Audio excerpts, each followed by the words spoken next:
What's up, what's up, what's up? I hope all of you are doing well. I know all of you are doing well. Now that you have graced this channel, before I get started, please like, comment, share, and subscribe. Don't forget to click that little notification bell, and please make sure you have your notifications set so that you can be notified every time I upload a new video. So you guys, I wanted to talk to you today about the differences between not knowing yourself versus not loving yourself. And there is a clear and distinct difference in the two. And the only people that generally stick around for you is when you don't know yourself. And the reason I say this is because when you don't know who you are and you don't know yourself, this can be a very good thing in certain aspects, meaning that you can be shown who you are through people who love you enough to see in you what you should see in yourself. And I think that that is a beautiful thing. And there are drawbacks to not knowing yourself, of course. You can be manipulated, you can be taken for granted, you can overextend yourself. There's a lot of different variables that go into not loving yourself. And they do have devastating effects. But I want to speak in a certain context. I want to put this in a certain context. Because, you know, when you don't know who you are, there could be a word that somebody implants in you as a seed. And you not knowing who you are is almost like the egg floating out of the, fallopian tubes of a woman. You are a floating womb, or a floating egg, I should say, going out and presenting yourself in the darkness. And only when that particular essence can come to you and penetrate a word inside of you to begin to activate on the inside of you a life that you never known that you had on the inside of yourself. And I think that is so important. I've watched a lot of videos and a lot of interviews with women who have been with famous rappers, guys who, some people wouldn't even give a second chance even, being with them. And I would hear them say that it was just something so much deeper about him that he didn't know about himself. And I saw in him something that I knew that if I could just reach that and allow him to see what I see in him, that he would change or he would be a better person. I saw something in him. And when people tell you that, when people come to you and say, there's something about you, I see something in you, it's something about who you are, you're going to change the world one day, there's something about you, there's something about your energy, there's something about who you are that is going to change the world. When you hear those things and it startles you, or it makes you ponder on the discovery that you need to see, that others see but you don't, that is the process of you not knowing yourself. That is actually you not knowing yourself, not knowing who you are, when other people can see the greatness in yourself that you cannot see. When you don't love yourself, there is nothing a person can say to you. There is nothing a person can do for you. There is nothing a person can offer you. There is nothing that a person can penetrate on the inside of you to get you to see what you have on the inside of you, because you have completely shut yourself off from yourself. When you don't love yourself, that means you do not live life for yourself. Love is life. So when you do not love you, you are not living. And you know, when the Bible speaks about let the dead bury their dead, it means that those who do not have love for self are dead. And those people who do not have a love for themselves don't have life. And those particular people will bury themselves. They will go deep down into a state of death,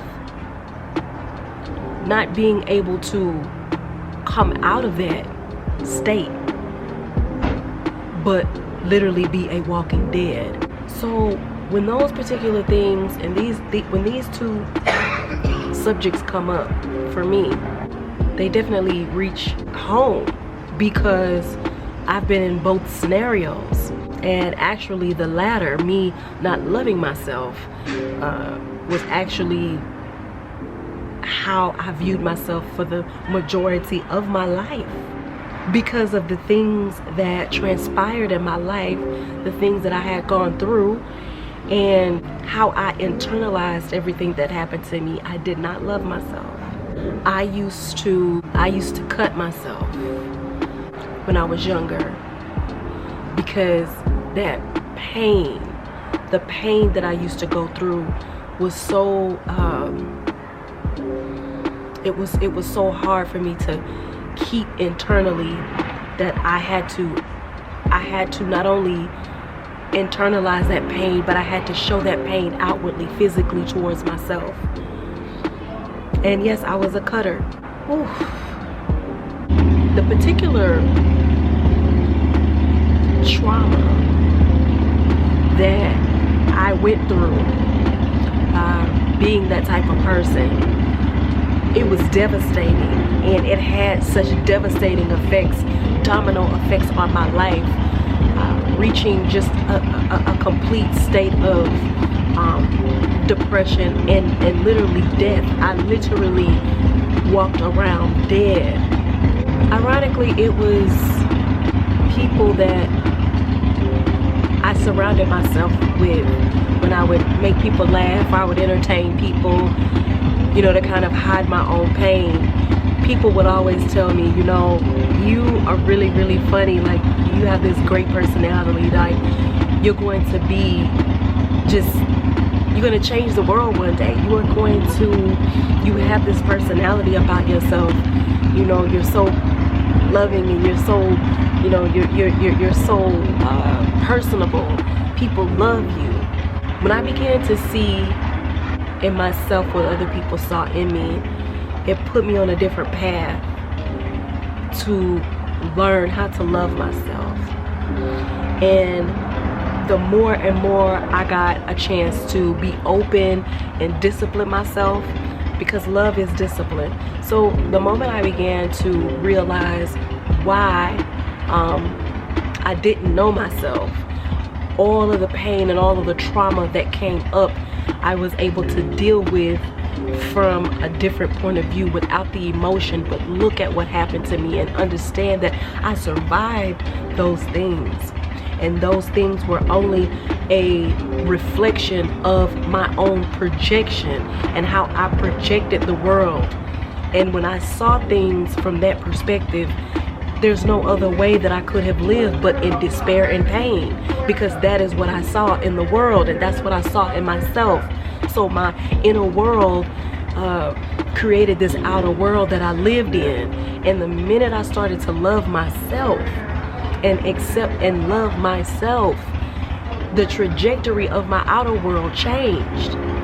And now that I have this deep found love for myself, and part of the reason why I started this channel was to actually teach about the lessons of my own life and heal, you know, a lot of the things that have happened to me in my own life. The love for myself grew more and more and more. And so if you ever find yourself either not knowing yourself or not loving yourself, the best thing for you to do is to look at the people that are around you. Get an honest opinion from someone that you trust and love, and ask them, what do they see in you? What do they see in you that you feel like you don't see in yourself? And listen from, you know, an objective standpoint, you know, as if when you ask the question, you're not asking it for yourself, but you're asking it for someone else. And then analyze that. And then after you analyze it, then internalize it. How does it make you feel when you hear it? And if it doesn't make you feel good, you have a lot of work to do internally. A lot of work. I wanted to just come on here and talk to you guys about this, because this was on my heart. It's been on my heart for a while, and I just didn't know how I was going to kind of discuss this subject, how I was going to build a conversation around it to be beneficial. But I just want to let you guys know that, you know, the journey of loving and knowing who you are it's a journey. You know, it is a step-by-step process that you begin to develop, you know, and it doesn't happen overnight. You know, there may be this crossroads where you are coming into the dark night of your soul, and you have to deal with that. And the moment you're able to deal with all of the pain and not look at the pain and internalize that pain again, or internalize that pain as if that pain is still happening to you, but look at that pain and understand, you know, how that pain made you a better person, and what can you do to prevent that sort of pain again, if it can be prevented, to be the master of your own world. That is where the love begins and starts. I'm going to go ahead and end it right there on that note. I hope this video was informative and beneficial to all of you. Make sure you like, comment, share, and subscribe. I do have a book. This is kind of off subject, but I do have a book out called The Simplest Minimalist, and it kind of goes into you know, minimalism. It's not like all the other books that are out there about minimalism, but it's basically how you can really, you know, like declutter your space. So I want you guys to check it out. I'm going to leave that information in the description box. Also, if you guys would like some spiritual consultations or dream interpretations, yes, I do interpret dreams. I'm going to leave all of my contact information in the description box below. Well, I'm going to go ahead and leave you for now, but I will be holding on to your love until the next video. Bye.